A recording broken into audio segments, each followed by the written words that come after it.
Қыздар, баршаларыңызға сәлем. Менен осы көбі чак-чактың рецебін сұрайды. Бүгін сонымен бөліскім келіп отыр. Астына қажет ингредиентті жазып кетемін. Міндетті түрде менімен бірге болыңыздар. Алдыменен қамырын елеп аламыз. Ол үшін ыдысқа 3 жұмыртқамызды жарып аламыз. Үстіне содамызды қосамыз.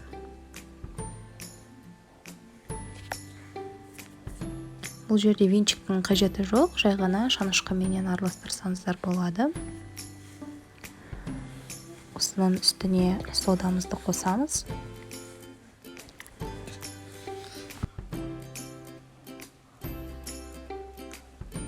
Шым-шым тұзымызды қосамыз, араластырамыз. Және де ұн өткізгіш арқылы төменде көрсетілген мөлшердегі ұнымызды қосамыз да қамырды елейміз. Қыздар, айта кетейін, қамыр қаттылау болуы мүмкін. Басында ол қаттылау болады, кейін оны жаңағы су қағазға, яғни мешочекқа салып қойсаңыздар, 1-20 минут тұрғаннан кейін ол жұмсарады. Қамыры жалпы қыздар қатты болуы тиіс, егер де былжырап кетсе, чак-чак шықпай қалады. Осылайынан жаңағы ештеңе қосудан қажет жоқ. Тура төменде көрсетілген ингредиенттер арқылы қыздар қамыр елеп шығасыздар. Тағы да айтамын, қамыр қаттылау болуы мүмкін. Ол нормально. Жаңағы жақсылап тұрып, иіні қанғанша елеп аласыздар да су қағазға салып қойыңыздар, қыздар. Ол 1-20 минут тұрса, жұмсарады. Жақсы болып шығады. Міне осындай қамыр болып шығады, қатты. Кейін 20 минут тұрғаннан кейін не қыздар қарасаңыздар, қамырым жұмсақ. Енді осыны жайып аласыздар. Қыздар, тағы да айта кететін жайт, жалпы ұнды көп мөлшерде қоспаған дұрыс. Мен мысалы мына жерде мейлінше ұнды қолданбауға тырыстым. Себебі ұн майды қатты жұтады. Сол себепті мейлінше ұнды қолданбаған дұрыс. Енді осы қамырымызды жайып аламыз. Қыздар, қамырдың қалыңдығы жалпы есеппенен 1 сантиметрдей болу керек. Яғни тым жұқа болмауы тиіс. Егер де тым ұсақ чак-чак жасағыларыңыз келсе, онда жұқаластырасыздар. Мен мысалы 1 сантиметрдей етіп сам, яғни кішкене қалыңдау болғаны маған ұнайды. Міне қатты жабысқан кезде қамыр, сол кезде ғана ұн себем, ал қамырмен жұмыс істей аламын, яғни ұнсыз жұмыс істей аламын деген кезде жаңағы ұн қолданбаймын. Осылайынан жайып аласыздар. Осындай жаңа дөңгелек болып ысылады. Қыздар, егер де уақыттарыңыз болса, жалпы бұл қамырды 1-жарты сағатқа қойып қою керек, кішкене қатқандай. Сонда оны тураған кезде ыңғайлы болады. Бірақ та егер де уақыттарыңыз болмай жатса, жұмыс істей беруге болады. Менде мысалы бұл кезде уақыт болмады, мен бірден істейтін болып шештім. Яғни қазір қамырымызды осылайынан 4 бөлікке бөлесіздер, алдымен ортасынан бөлесіздер, кейін оның тағы да ортасынан бөлесіздер. Сонда сіздерде 4-еу болып шығады. Мен салмаға кескенде етіп, ұсақ етіп тураймын. Осылайынан алдыменен орап дайындап алам. Салмаға тураймыз ғой, салма немесе кеспе деп айтып жатады. Солай турағанда етіп тураймын.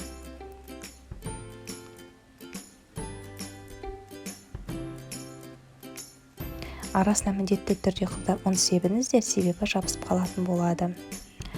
Осылайынан яғни салмаға еткенде етіп турайым, кішкене қалыңдау етіп тураңыздар. Жалпы жұқа емес, маған аздап қалыңдау болғаны ұнайды. Сөйтіп турайсыздар, қыздар, міндетті түрде ортасына ұн жағыңыздар, әйтпесе жабысып қалады. Егер де сіздердің жаңа қамырларыңызды 1-жарты сағатқа, 1 сағатқа жайып қойсаңыздар, ол қатса, онда қамыр жаңа ортасына ұн сеппеуге болады. Жабыспаса, егер де жабысатын жағдайда болса, онда жаңағы ұн себу керек. Мен мысалы жаңа бұны бірден турағандықтан менікі жабысыңқырап тұрды. Сол себепті мен араларын қайтадан ашып, жаңағы ұн септім. Жаңағы салмаға кескенде етіп, кеспеге кескенде етіп, мен 1 жақты салма деп айтып жатады, 1 жақты кеспе деп айтып жатады, турайсыздар. Барлығын осылай турап аласыздар. Мен табамды жаңағы газға қойып қойдым. Табам қызып жатыр.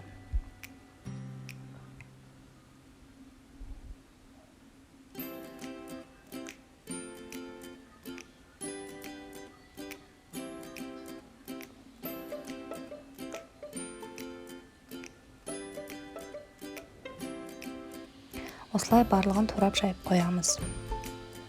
Енді біздің міне чак-чагымыз дайын. Майды мен қыздырып қойдым. Табама мән бермеңіздер. Бұл қанша күшті табам болса да ең күшті пісіретін осы таба. Және де алатын ыдысын дайындап қойдым. Аз-аздан саласыздар.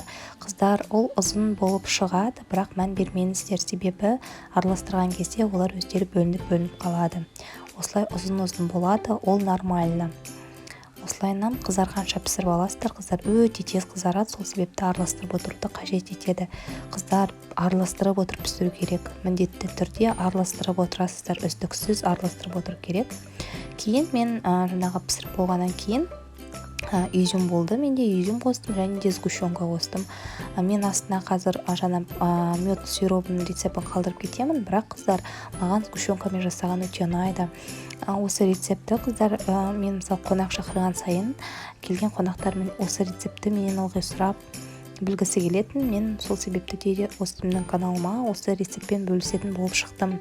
Себебі бұл өте керемет рецепт. Дәмі деген өте күшті болып шығады. Мысалы, міне бағана ұзын болды. Қасықпенен араластырған кезде осылай бөлсеңіздер, бөлініп өзі күшті болып шығады. Міндетті түрде холодильникке бір жарты сағатқа қойып қойыңыздар. Міне осындай керемет болып шығады, қыздар.